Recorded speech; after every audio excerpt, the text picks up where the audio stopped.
Hello and welcome back to the Kerbal Space Program video, and welcome to another weird kind of video. Yeah, this doesn't look right, does it? But this is genius because I am such a smart person. Today we are doing the double shuttle, and it is in the air now. Actually, funny enough, this double shuttle has better thrust-to-weight ratio than the normal shuttle, so that's kind of funny. But we are in the air, and yeah, today we're launching two shuttles at the same time. It's like you put them on and there's no more asymmetric thrust. It's great. And look at the two sets of vectors there on the bottom working together. That actually looks pretty cool, I think.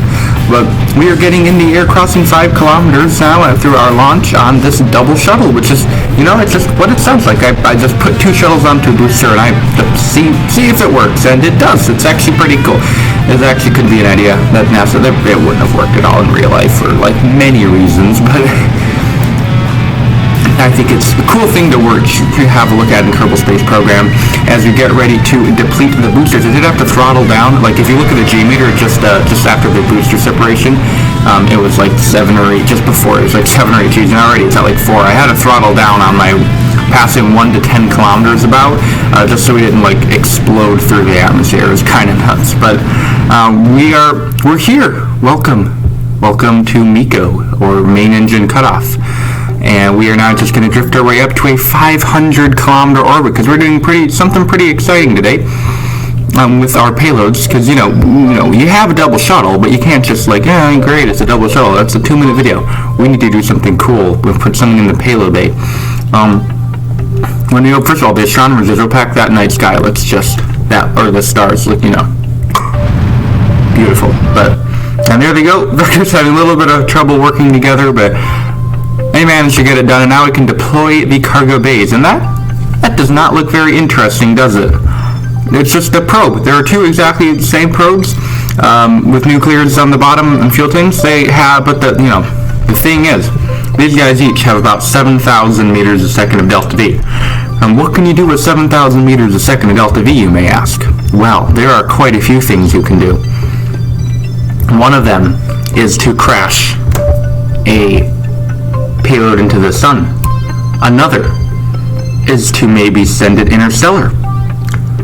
Funny thing is, we have 2 of them, so we can do both of those. So we're going to take one payload, go just straight retrograde, and drop it into the sun. That's the first one we're doing right now. Now, this is by far the least efficient way to get to the sun or to crash into it. The most efficient way would be to go like 2,000 meters a second up to past ELU height, just to the edge of the sphere of influence of the sun, like almost interstellar, and then burn retrograde there. But that is for plebs, because we are amazing, and I have food stuck in my teeth. But yeah, that's what we're going to be doing for this one. And then the other one, we're going to be sending interstellar. Now, the thing about interstellar is, if you don't know what it is we're going to leave the sphere of influence of the sun. We're just going to go out in deep space into nothingness. It only takes about 2,000 meters a second, 2,500 to get interstellar. So what we can do is just keep dragging on prograde, just keep pulling it until we use a baller delta V, and you'll see our orbital line. It is like almost straight. That is kind of weird looking. I mean, there's a bit of a curve, obviously, but still, that is just nuts how straight that is.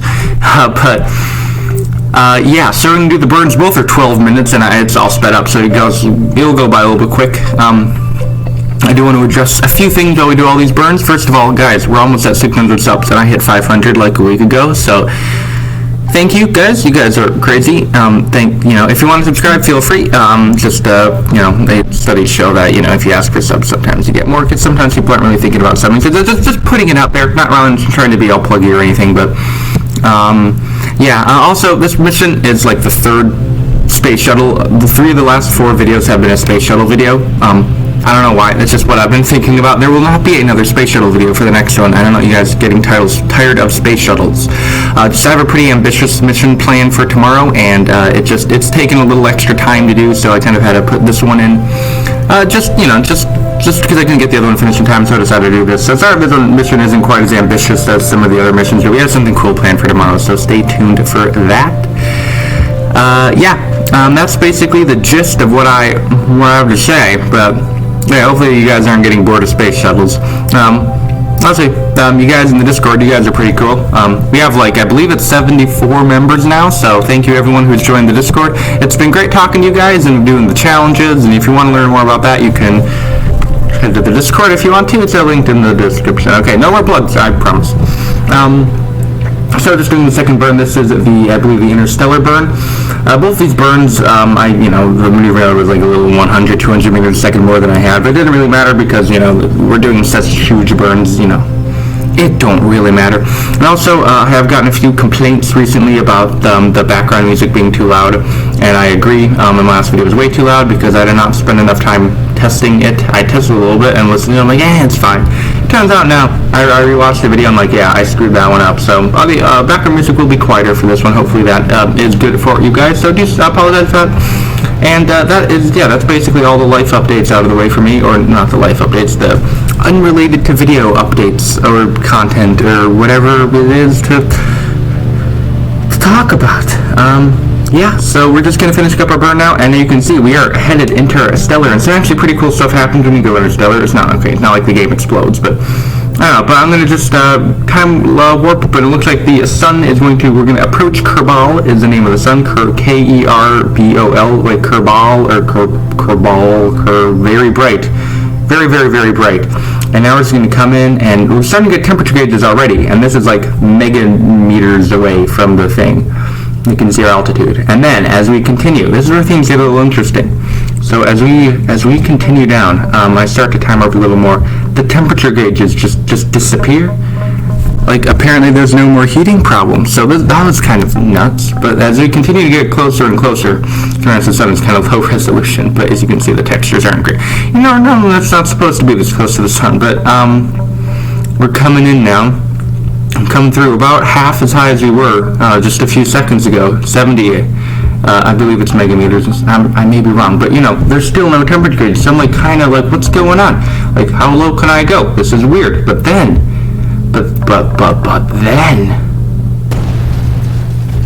we just explode. That was, oh well.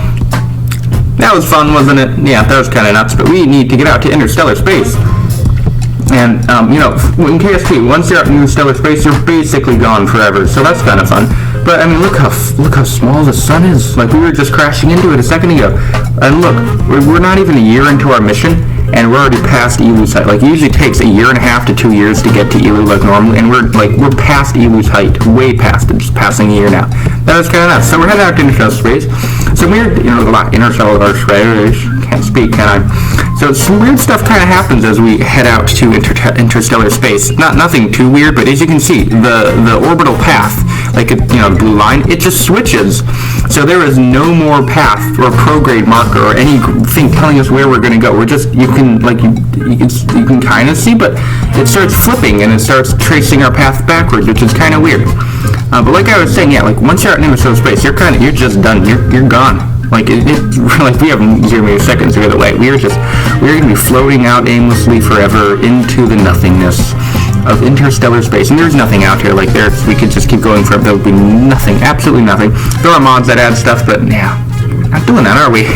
Just we can enjoy the nice, beautiful sky that astronomers have. Hopefully YouTube doesn't kill the quality of this like dark stuff. But either way, we have made it. And now we have made it back to the shuttles, because we still need to land them. That's the last task of this mission. We'll go by pretty quick. So, if you guys are thinking about just click me, please, that's the end, your attention, right, guys? Helping the channel, right? Because I need to make money. Just kidding, watching my videos, so I can't even make money, right? I'm just trying to, I'm not monetized, but, so... I'm pumping some of the fuel because I accidentally did use some of the orbital maneuvering fuel of the shuttles. So, but now we're going to get ready to detach them, and it looks kind of cool. There they go, just kind of flipping away, and then we're going to get ready to switch to our first shuttle and do its retrograde burn with those carrier engines. The real shuttle is powered by monoprop engines, but I just decided to use liquid fuel just because I'm too awesome, right? So, setting our periaps now, and I realized I set my periaps a little bit too low, so I'm going to flip myself around and, I don't know what happened in the clouds, but I'm just going to do a little bit more of a burn, and that's going to use up all our delta V, use some of that monoprop we have that we use for docking mainly, and that'll get us to a good periapsis height. Now remember, coming in from 500 kilometers, so heating is actually a concern, so what I have to do is I have to pitch up to about 30-40 degrees in the nose and the attitude, the biggest heating problem is with that front nose cone. The rest of everything is pretty good. This thing is actually remarkably stable. Like you see, we're losing speed. We're not really pulling too many G's, and we're still descending. Pretty all-around chill descent. But as you can kind of figure, we're coming in really high. But that's kind of how I fly these descents, especially with space shuttles, where it's not extremely stable between 20 to 10 kilometers. What I try and do is I try and get directly above the target, overfly it, or not overfly it, but come in too high, and then I try and just spin myself out. As you can see right here, we're kind of starting to spin out. Because it's going to spin out anyway, so I try and just spin myself out right over my destination, and then I can kind of do a diving approach to it, which I'm doing right here. So just starting to pitch up now. We're definitely going to make it to the runway. No issues there because we have no fuel, so if we can't, we're kind of screwed. So we're coming into the runway now. Plenty of runway. Actually could be coming a little bit fast, so a little worried about that. And alignment's not great, but it's a long runway, and we have good brakes in KSP. I forgot to put a drogue tree down. It's kind of lame. That's like the best thing about the shuttle. But here we go. Just going to drop it down to 1 speed here as we come in over the runway. And we hit. We didn't blow up, but now we're heading, and that's not good. Oh no, yeah, that's that's bad, isn't it? And there it goes. Somehow the Kerbal survived. That was kind of weird. That was, I really don't know why they did. And kind of bouncing our way along the ground, and then we eventually come to a stop. That was a bad landing. So we're going to reload the reload the quick save, and now we're going to come in. Attempt number 2, and try not to smash into the ground this time and kind of like fling us off course and stuff. So lowering the landing gear, I'm trying to line myself up with the runway a little bit sooner and trying to come in a little bit shallower. As you can see, we're way further down the runway than we were last time. I'm just going to go ahead and drop us down to 1 speed for our landing. We're coming in this time, hopefully see if we can come in a little more normally, and it was not a great landing, but you know what they say, any landing you can walk away from is a good one, right? So coming in now, just trying to slow down, or actually I don't even have the brakes down right now, but now I do, is we almost slide off the side of the runway, and now this time I may have definitely overcorrected, and now we are definitely sliding off the runway, but that's not important. The runway is only a suggestion. So they're just kind of sliding onto the grass. Good fun for the Kerbals, right? And you can come to a stop, and then we can switch over to our other space shuttle that is still a number that we need to also land. And, it doesn't have any crew.